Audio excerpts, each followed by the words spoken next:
Hey everybody, welcome back to my Bake Like a Pro YouTube channel. Today's video is not a recipe or a tutorial, but I just wanted to show you a pizza that I made over the weekend. It was actually a recipe that made 3 large pizzas, but in this video, here is just one of them.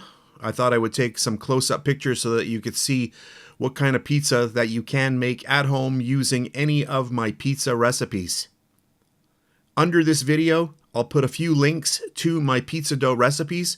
These are all yeast doughs, no fail, super easy to make, and you'll try them one time and you will fall in love with them.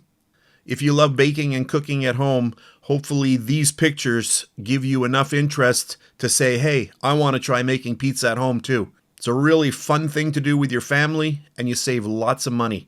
So that's it for today's really fast video. I hope you enjoyed it. If you did, please give me a thumbs up, subscribe if you wish, and if you're on Facebook, you can check me out at facebook.com/BakeLikeAPro. And remember, underneath the video, I'll put a bunch of links where you can go check out how to make pizza dough at home. So that's it for today, and I'll catch you on the next one. If you made it this far, thank you very much for watching. On the screen now, you can choose a video to watch, or you can also click and subscribe to my YouTube channel. And thank you once again for taking time out of your day to watch my video. I really appreciate it.